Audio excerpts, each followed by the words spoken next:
오늘 보실 말씀은 구약성경 5쪽 창세기 4장 1절부터 15절까지 말씀을 제가 읽겠습니다.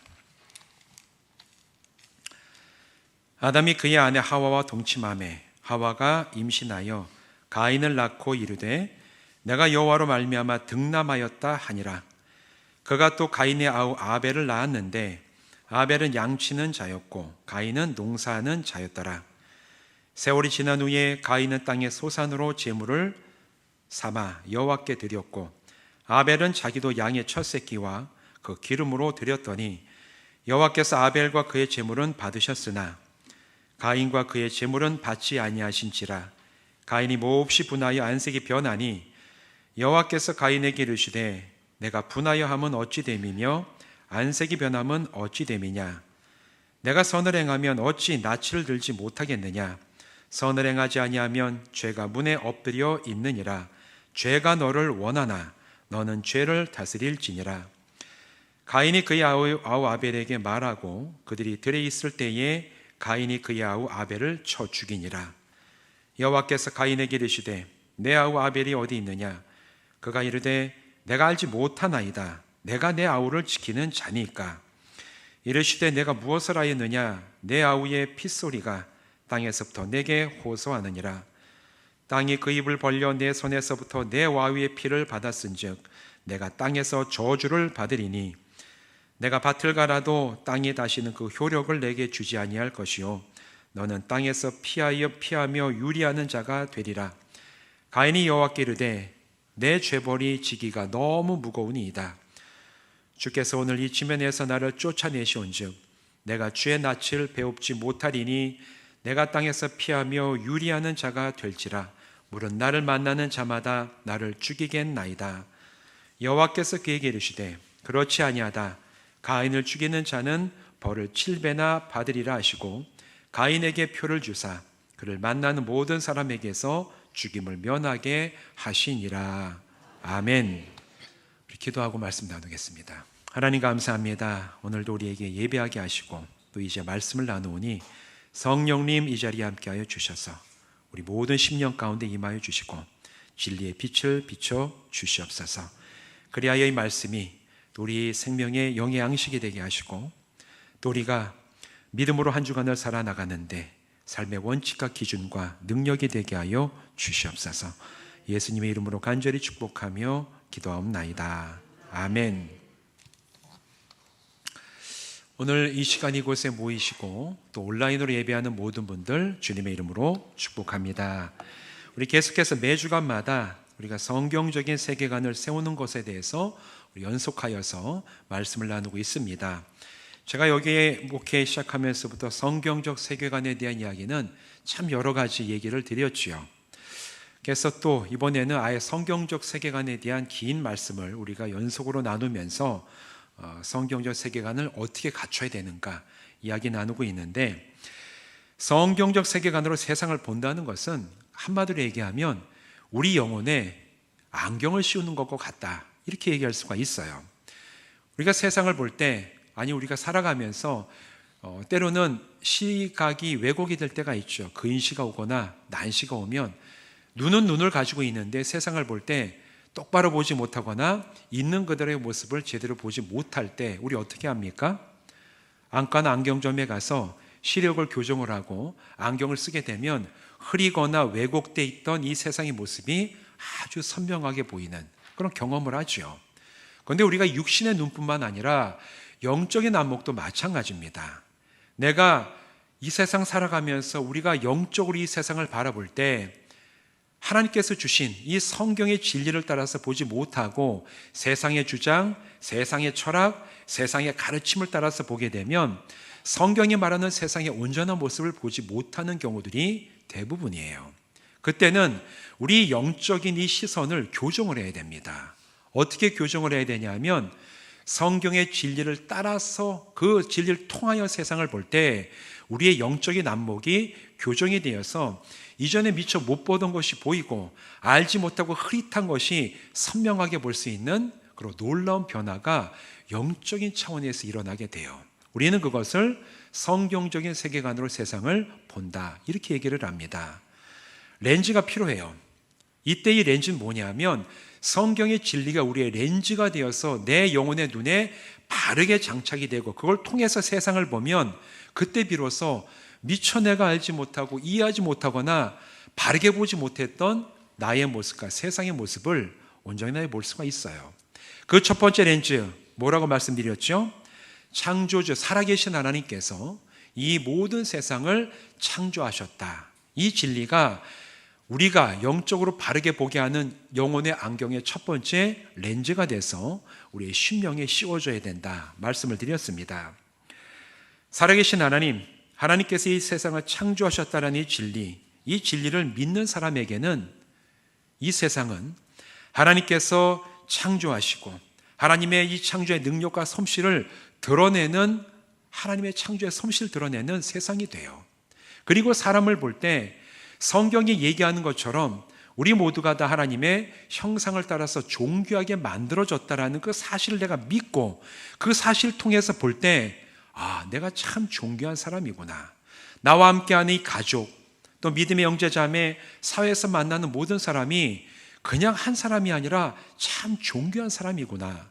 이것을 깨닫게 되고 확인할 수 있는 안목을 갖추게 됩니다. 그런데 여러분, 이것과는 반대로 하나님께서 이 성경을 통해서 주시는 진리가 아니라 세상의 어떤 사상과 철학을 따라서 이 세상을 보게 되면 그 사람에게 이 세상은 단순히 그냥 물질의 집합에 불과해요. 여러 가지 물질들이 많이 있는데 이 물질은 그냥 우주 속에 떠돌다가 모이게 되면 이 지구도 되고 태양도 되는 단순히 물질이 우연히 집합돼서 살아가고 만들어진 이 세상, 그 위에 있는 인간은 존귀하거나 대단한 의미를 가진 게 아니라 그냥 이 땅에서 우연찮게 와서 진화된 많은 생명체 중에 우연하게 고등하게 진화된 동물 중에 하나가 인간이다. 이렇게 바라보는 관점을 가지고 세상을 보고 사람을 보게 되는 거예요. 여러분, 내가 어떤 진리를 확신하고 무엇을 통해서 세상을 바라보는가 아닌가는 이처럼 세상을 바라보고 나를 바라보고 사람을 바라보는데 엄청난 관점의 차이를 가지고 옵니다. 이걸 우리는 세계관의 차이라고 얘기를 하고 그렇게 우리는 바라보면서 나가게 돼요. 자, 그런데 이게 첫 번째 안경의 렌즈가 된다고 얘기할 수 있다면 이제 두 번째 렌즈가 우리가 지난번에 우리가 살펴보고 이야기한 것이 있죠. 뭐냐면 하나님께서 이 세상을 창조하시고 사람을 만드셨는데 첫 사람이었던 아담과 하와가 하나님의 말씀을 버림으로 이 땅에 죄가 시작이 됐다. 이게 바로 두 번째 렌즈입니다. 하나님께서 이 세상을 창조하시고 에덴 동산을 만드시고 그 동산에 아담과 하와를 만들어서 살게 하셨어요. 하나님께서 에덴 동산에 있는 모든 실과 나무 열매를 다 사용하고 먹을 수 있게 하셨습니다. 그런데 단 한 가지 금지 명령 하나만 주셨어요. 그 금지 명령이 뭐였죠? 동산 중앙에 있는 선과 악을 알게 하는 나무의 열매는 너희가 그것 하나만은 먹지 말아라. 너희가 먹으면 죽을까 하노라. 다른 거 다 괜찮은데 그거 하나만 하지 말라고 하나님께서 꼭 금지 명령 하나만 주셨습니다. 그런데 아담과 하와가 이 하나님의 말씀이 아니라 뱀의 모양을 하고 나타난 마귀의 유혹이 그들에게 들려오면서 거기에 귀를 기울이기 시작했어요. 마귀가 뱀의 모양으로 나타나서 속삭이죠. 야, 하나님께서 그 선악과 먹지 말라고 하시더냐? 먹으면 죽는다고 하시더냐? 안 죽는다. 한번 먹어봐라. 이런 얘기를 자꾸 귀를 기울이고 그 얘기에 마음을 쓰다 보니까 정말 이 마귀가 속삭이는 말이 진짜처럼 다가오고 결국에는 하나님의 말씀이 아니라 하와와 또 아담에게 들려지는 그 마귀의 이야기가 자기에게 절대화되어서 그 말을 따라 결국 행하게 됩니다. 어떻게 하죠? 하와가 따서 먹고 그와 함께한 아담에게 선과 악을 알게 하는 나무의 열매를 줬어요. 먹었습니다. 그 결과 하나님과 사람 사이의 관계가 깨지게 됩니다. 하나님과의 관계 안에서만 누릴 수 있었던 인간의 존엄함이 망가져 버렸고 생명이 아닌 죽음이 이제 인간에게 찾아오기 시작했어요. 더 이상 하나님을 알아보지 못하게 되었고, 하나님이 주시는 은혜와 하나님이 주시는 능력을 내가 맛보면서 하나님이 주신 이 세상에서 정말 존엄하게 살아갈 수 있는 기회가 박탈이 된 사건이 바로 하나님의 말씀을 버리고 하나님과 사람의 관계가 끊어진 세상 가운데 벌어진 첫 번째 결과였습니다. 더 이상 하나님을 알아보지 못하고 살아가게 된 것이 이후로 죄인된 인간이 가장 비참한 상태에서 머물게 된 근본적인 원인이에요. 여러분, 그래서 우리는 온전하게 예수 믿기 전에는 하나님을 알아보질 못합니다.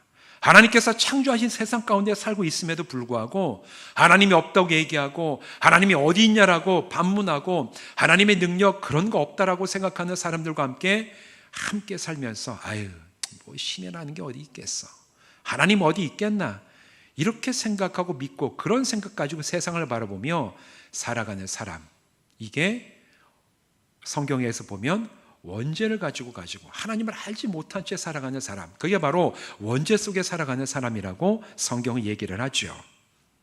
그런데 여기가 끝이 아니에요. 죄는 하나님과의 관계를 끊어지게 만들고 나서 그 다음에는 사람과 사람 사이의 관계를 파괴합니다. 단지 그냥 하나님과 내와의 관계가 끊어지고 그냥 내가 하나님 알아보지 못하고 살아가는 게 그게 전부다면 뭐 그런 비극이, 그것도 비극이지만 그 외에 다른 일이 벌어지지 않는다면 그나마 낫겠지만 죄는 거기에서 끝나지 않아요. 하나님과의 관계를 끊어낸 다음에 그 다음에 일어나는 일은 사람과 사람 사이의 관계가 파괴되는 일이 벌어져요. 창세기 1장 27절 이렇게 얘기합니다. 하나님이 자기 형상 곧 하나님의 형상대로 사람을 창조하시되. 이 얘기는 무슨 얘기입니까? 저와 여러분이 원래는 존귀하게 만들어진 존재라는 거예요. 그래서 우리가 사람과 사람이 대할 때는 서로가 존귀함을 인정해주고 이 사람이 얼마나 존귀하고 가치 있는 존재인지를 깨닫게 해주고 서로가 그렇게 함께 살아가도록 만들어진 관계 속에 사람이 원래 지음받은 거예요. 그런데 이것도 깨어져 버리고 맙니다. 창세기 2장 18절에 이렇게 얘기하죠. 여호와 하나님이 이르시되 사람이 혼자 사는 것이 좋지 아니하니 내가 그를 위하여 돕는 배필을 지으리라 하시니라. 아담이 먼저 지음받은 다음에 혼자 있는 것을 보니까 좋지 않다. 하나님이 이제 또 다른 사람을 만드셔서 그들이 공동체를 이루어서 서로가 존귀하고 하나님 앞에서 함께 영적이며 도덕적으로 성장해 나갈 수 있는 그런 관계를 맺게 하시기 위해서 남자와 여자를 만드셨고 사람과 사람이 만나게 하셨어요. 우리는 그래서 원래 인간은 만들어질 때 함께 살아가면서 영적이며 도덕적인 성장과 성숙을 이루어가도록 그렇게 만들어진 존재입니다. 그런데 그렇게 살아가는 인간의 이런 목적도 파괴돼 버리고 말았습니다.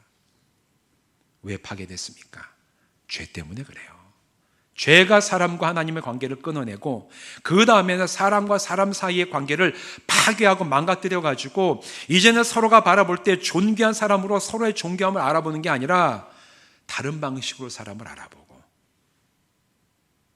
그리고 함께 모여서 하나님 앞에서 정말 영적이며 도덕적으로 성장해 나가는 사람이 아니라 하나님이 원하시는 반대 방향의 일들을 해나가는 그런 집단처럼 살아가는 게 오늘날 이 세상 볼 때 사람들의 모임이나 관계가 이루어지는 대부분의 방식이에요. 왜 이런 일이 벌어졌을까?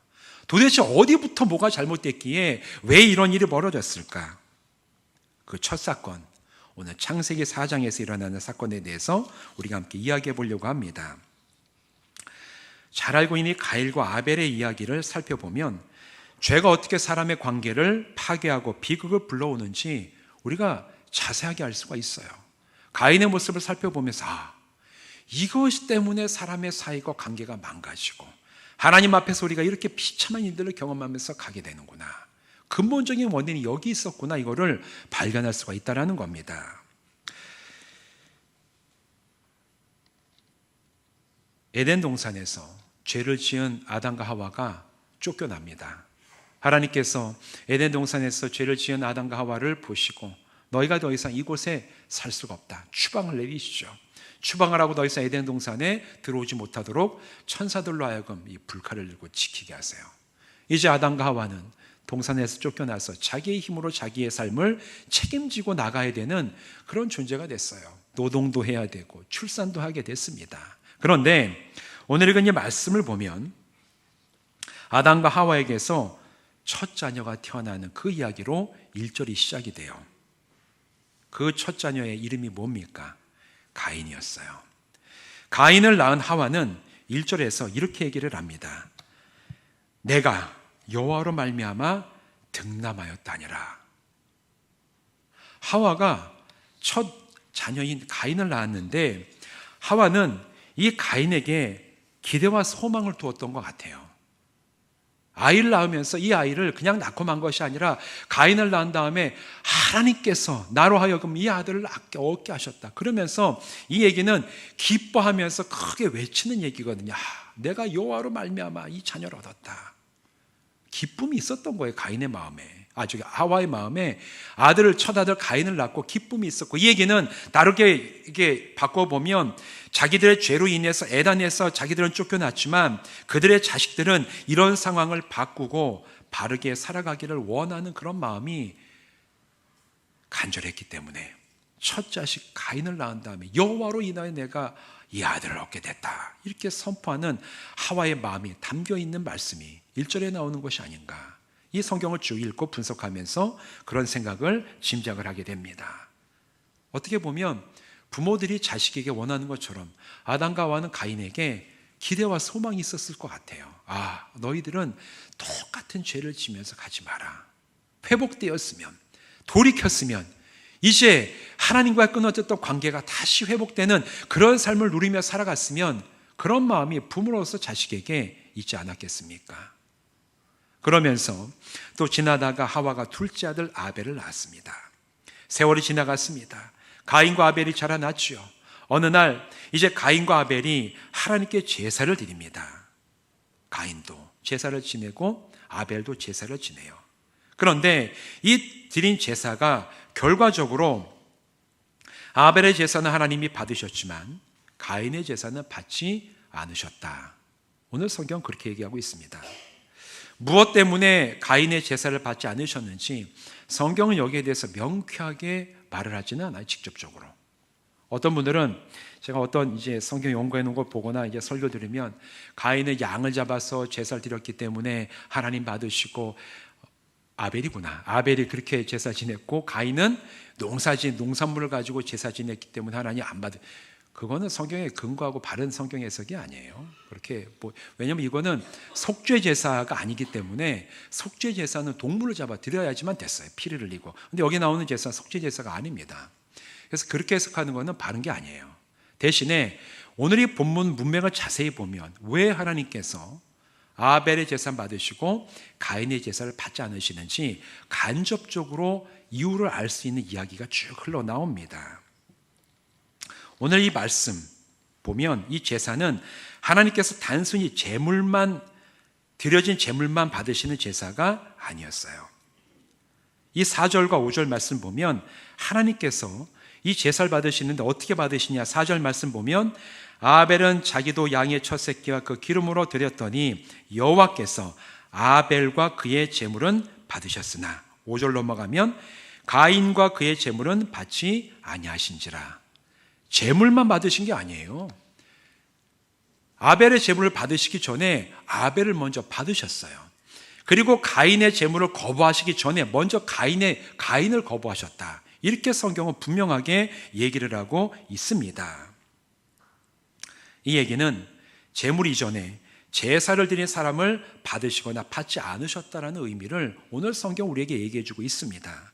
다시 말해서 하나님께서 제물을 받고 제물을 받지 않으신 그 이유는 제물의 문제가 된 것이 아니라 제물을 드리고 제사 드리는 사람의 문제였음을 간접적으로 알게 하는 겁니다. 안 그랬다면 그냥 아벨의 제물을 받으시고 가인의 제물을 안 받으셨다 이렇게 얘기한 게 아니라 가인도 받으시고 가인의 제물도 받으시고 아벨 받으시고 아벨의 제물도 받으시고 가인은 받지 않으시고 가인의 제물도 받지 않으셨다. 두 가지가 같이 나와요. 그 얘기는 제물이 문제가 아니라 제사 지낸 사람의 문제라는 얘기입니다. 이로 인해서 가인은 감정이 상하고 분노했어요. 고개를 떨군다는 얘기는 자기가 아주 수치를 당한 것에 대해서 분노하기 때문에 고개를 숙인다는 의미가 있습니다. 이런 상태에 처해 있자 하나님께서는 7절에서 가인에게 말씀을 하시죠. 내가 선을 행하면 어찌 낯을 들지 못하겠느냐. 하나님이 하나님의 마음에 흡족했던 아벨에게는 별다른 얘기를 안 하시고 오히려 가인에게 나타나셔서 네가 왜 그렇게 분노하면서 고개를 떨고 낯빛이 변하느냐. 내가 선을 행하면 어찌 낯을 들지 못하겠느냐. 이 얘기는 다른 말로 바꿔보면 가인은 하나님 보시기에 선을 행하는 자가 아니었다라는 얘기예요. 재물의 문제가 아니라 사람의 문제였다는 얘기입니다. 그래서 하나님은 가인도 받지 않으시고 가인이 드리는 재물도 받지 않으신 거예요. 제사가 거절된 후에 가인이 보인 이 반응은 왜 그가 선하지 않고 악한 자인지를 이 본문에서 분명하게 보여주고 있어요. 여러분, 가인은 분노를 했죠. 분노한 것 자체가 가인이 악하다는 얘기가 절대로 아닙니다. 사람은 분노할 수 있어요. 사람의 감정을 주셨기 때문에 하나님께서 주신 감정을 가지고 있는 사람은 때로는 억울한 일을 당하거나 합당하지 못한 대우를 받거나 그러면 당연히 감정이 상할 수 있고 때로는 분노할 수도 있습니다. 그거는 당연한 거예요.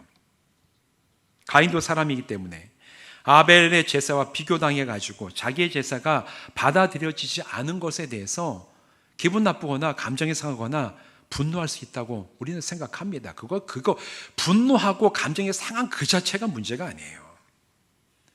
근데 진짜 문제는 어디에서 나오냐면 가인이 하나님의 말씀에 귀를 기울이지 않았다라는 얘기예요. 가인이 그처럼 마음에 분노하는 마음이 있다는 것을 하나님께서 아시고 아벨보다도 가인에게 나타나셔서 네가 왜 이렇게 분노를 느끼냐. 네가 선을 행한다면 네가 그렇게 낯뜨겁게 그렇게 있겠냐. 죄가 네 앞에 엎드려가지고 너를 넘어뜨리고 알리니까 가인아, 너는 죄에게 지지 말고 죄를 다스려라.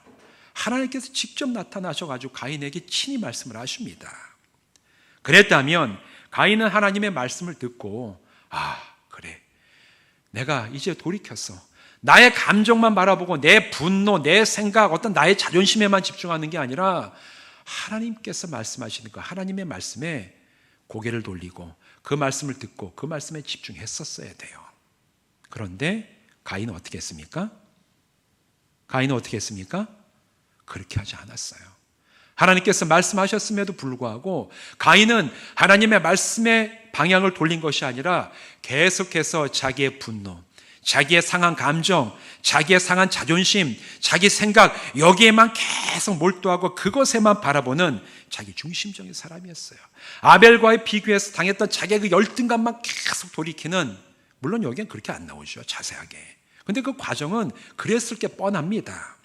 결국 자기 자신만을 바라보고 자기의 감정을 정말 붙잡고 있다가 그 모든 것이 절대화되는 거예요. 내 생각이 절대화되고 내 상한 감정이 절대화되고 내가 이 무너진 자존과 열등감이 나를 움직이는 원동력이 돼버리면 결국 자기가 원하는 대로 행동하게 되는 그런 방향으로 나가게 됐어요.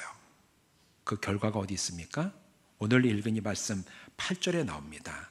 우리 함께 8절 말씀 같이 읽어보실까요? 시작. 가인이 그의 아우 아벨에게 말하고 그들이 들에 있을 때에 가인이 그의 아우 아벨을 쳐 죽이니라. 형이 동생을 죽였어요. 최초의 형제였던 가인과 아벨.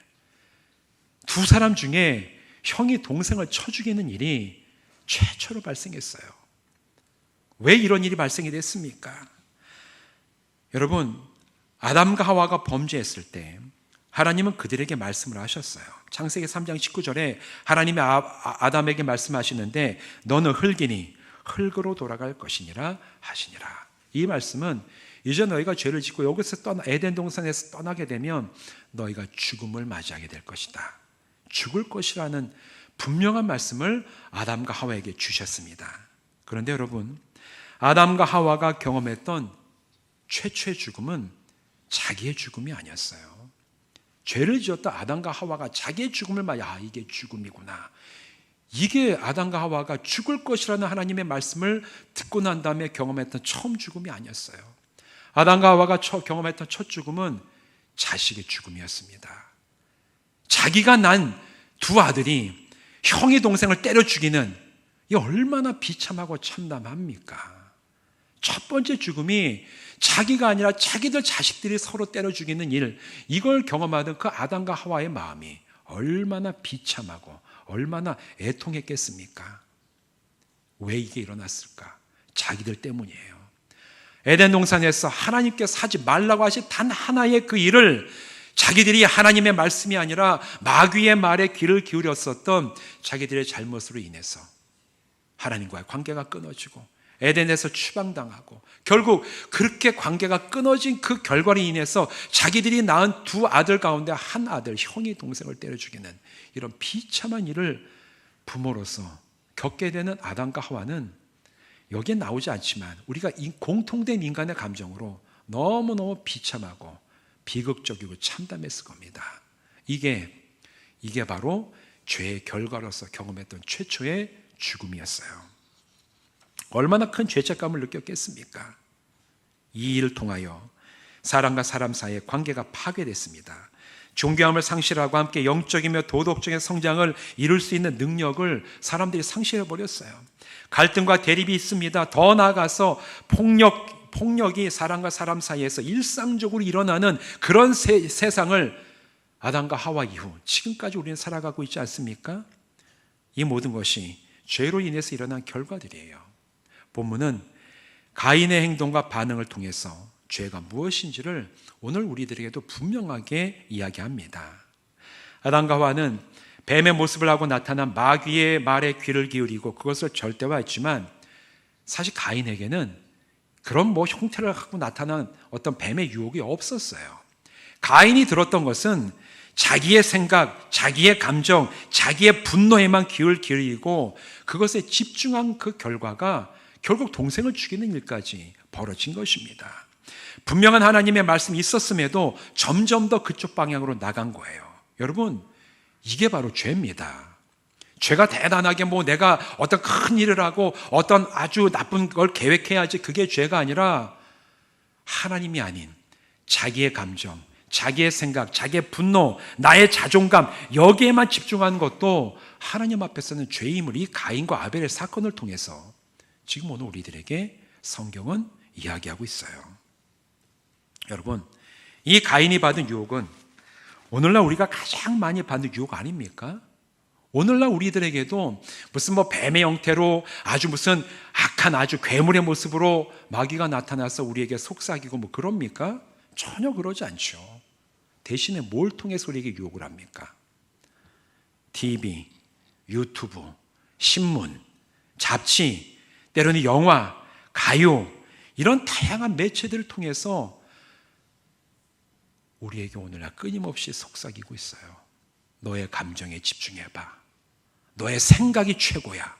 너의 자존감을 세워야 돼. 너에게 이익이 되는 거 따라가.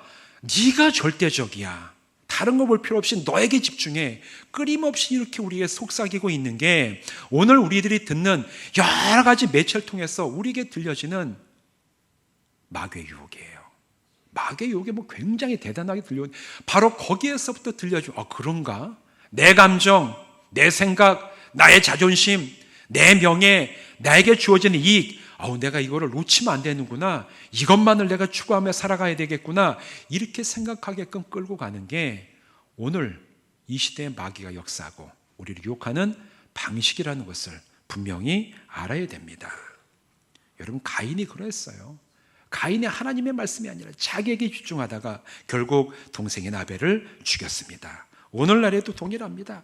각각의 사람들이 자기 생각, 자기 감정, 자존심에만 집중하고 내세우면서 갈등이 일어나죠. 대립합니다. 관계가 깨집니다. 여기에 이해관계까지 얽히게 되면 아주 격렬하게 충돌하게 되죠. 이런 충돌하는 사람들이 모이면 집단적으로 갈등이 일어나게 되고 사회와 국가 간의 대립과 폭력, 전쟁까지도 일어나게 돼요. 오늘 지금 TV에서 계속 나오고 있는 이스라엘과 팔레스타인의 전쟁, 얼마나 비참합니까? 우크라이나 러시아 전쟁 1년 넘게 진행되는 것도 얼마나 비참합니까?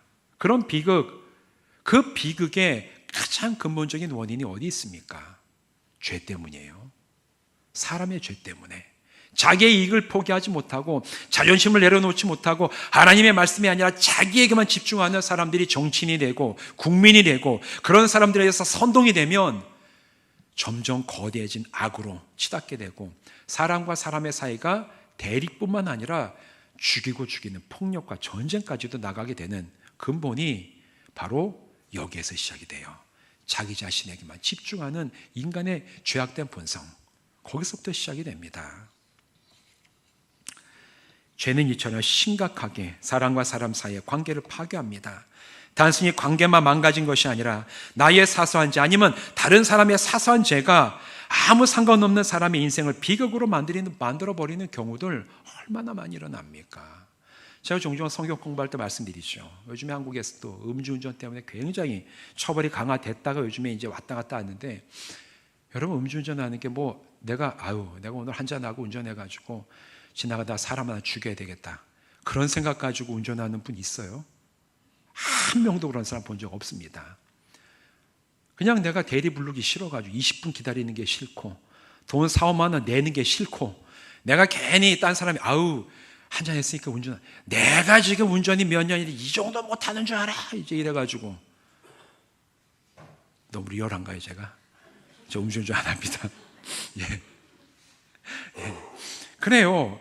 이유가 대단한 게 아닙니다. 이유가 돈 몇만 원 아끼고 시간 아끼고 내 자존심이 내가 말이야 왕년에 그래 놓고 운전대 잡고 가는 아주 사소한 이유로, 사소한 이익으로.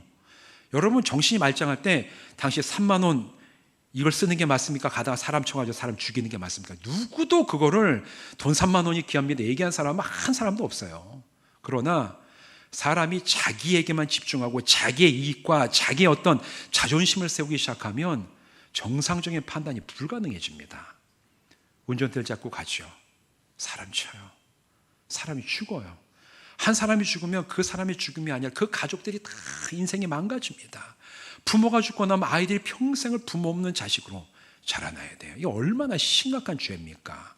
나와 아무 상관도 없는 사람을, 그런 사람의 인생까지 망가뜨리는 게 어디에서 시작되냐? 아주 사소한 죄. 나의 이익만 생각하고 나의 자존심과 나의 생각이 절대적이라고 생각하는 나에게 집중하는 죄에서부터 그런 비극이 시작된다는 사실을 여러분 꼭 기억하셔야 돼요. 죄는 대단하게 시작하지 않습니다. 사소한 내 마음의 생각과 태도로부터 시작이 돼요.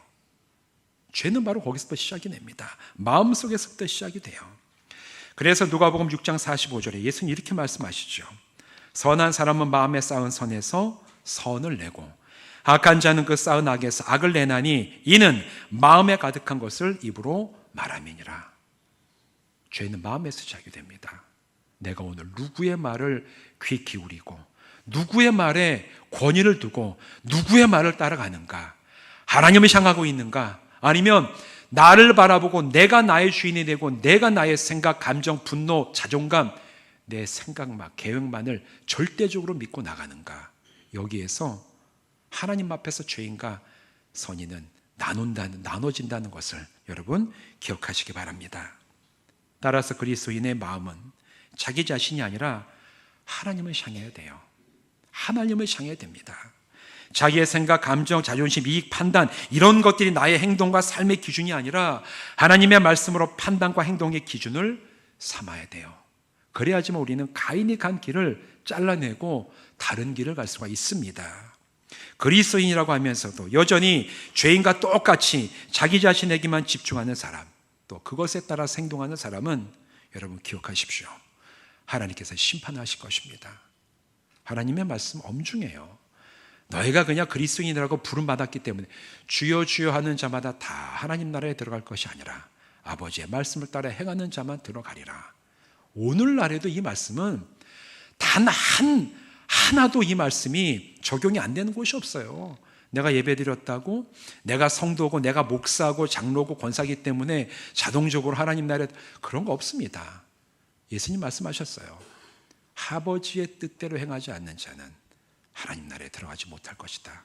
다른 말로 얘기하면 하나님의 말씀이 우리에게 귀를 기울이고 거기에 권위가 있고 그걸 따라가지 아니하고 자기 자신에게만 집중해서 자기의 뜻대로만 살아가는 사람은 하나님 나라에 합당하지 않다.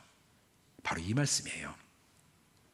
사랑하는 성도 여러분, 이 세상에 많은 비극과 사건을 일으키는 죄의 실체, 심각성을 정말 꿰뚫어 볼 수 있는 성경적인 가치관을 여러분의 영의 눈에 갖추시기를 주님의 이름으로 부탁을 드립니다. 이제는 자기 자신에게만 집중하여 결국 최초의 살인자가 되었던 가인의 길이 아니라 하나님을 향하고 하나님의 말씀에 집중하고 따름으로 끊어졌던 사람과 사람 사이의 관계를 존귀하고 아름답게 회복하며 정말 사람 사이에서 선과 유익을 풍성하게 나눠주고 하나님의 살아계심을 온전한 삶으로 드러내며 살아가는 아름다운 삶을 살아가시는 성도들 되시기를 주님의 이름으로 축원드립니다. 기도하시겠습니다.